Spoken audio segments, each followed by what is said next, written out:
ya making okulabika nti ate nyingira de tarabu no ku website zonna.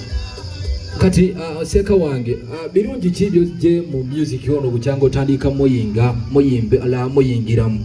Ebirungi nfunye emikwano, nfunye sente okutwalizawo okuva we natandikira mpaka kati abantu banjagadde, abantu bampadde emikolo gyabwe ndikuba ebivulu ndikuba ate n'okulabika nti neetumbudde ng'omuntu okwongera omumanyikwa mu ggwanga Uganda ne East Africa okutwalizawo.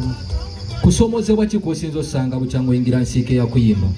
Okusoomoozebwa mwekuli nti mu ntandikwa byasooka ne byesumbuwa ng'abantu abatugula tebangula bbeeyi nensooka nkubira bwereere naye at this moment nti bw'oba tolina akakadde kizibu okunfuna oba oli awo naye ng'okusoomoozebwa okuli mu music kw'amaanyi naddala TVs zetutambulako okutwala music waffe oli bw'aba takumanyi tasobola ndukuba asooka kulaba nga TV eyigindi yalukubye naye uno omusajja w'amaanyi n'avayo n'akuba oluyimba lwo. So tusaba abama TV ng'abo okwongera okukwata mu music waffe, tonyooma mwana muto, tonyooma muyimbi ki, gwe kuba oluyimba waba aluleese oba oli awo ate oyo gw'onyooma yajja okulabika nga munene mu ggwanga Uganda n'okugikiikirira. Kakati Seeka, mikolo ki gy'oyimbako era eyandyagadde okufuna akufunya atya?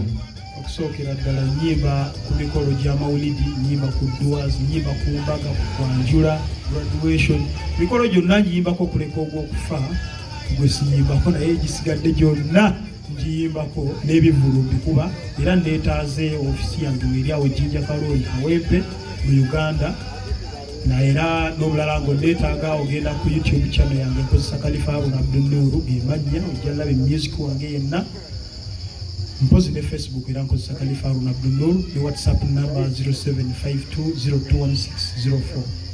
Ebigambo ebisembayo eri abawagizi bo naddala abatulaba ku mukutu gaffe gwa Sweet Beats.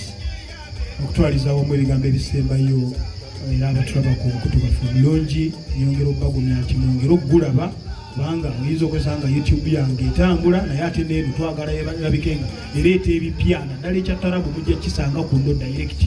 Ku mukutu gwange temujja kusangako tarabu naye kuno mujja sangako tarabu yenna gwe mwagala owa Khalifa Haruna Abdul omupya n'omukadde. Nkyabawo ebipya omwaka ogujja nyina ennyimba nnyingi zengendo sumulula amugenda bba muziraba live wano mu performance yaffe egitukoleramu. Twenza kwa mukisa gotwadde Seeka mukadde waffe nsigadde nze Khalifa Haruna Abdul owa East Africa to wa Ummat Salam Kampala Matali Group era wa Salam TV webale nyimba. Ndoza ebisinga tujja batubiraba ku mukutu gaffe gwa YouTube nabagambe temwerabira ku following na ku subscribinga mube nga mufunira ddala sheno ate nga benyi betugenda obanga tuteekateeka ntwala mukisa okwebaza omukulu abadde mabega wa kamera nebaza producer Rich nebaza buli muntu yenna alina kyayongera ku sheno.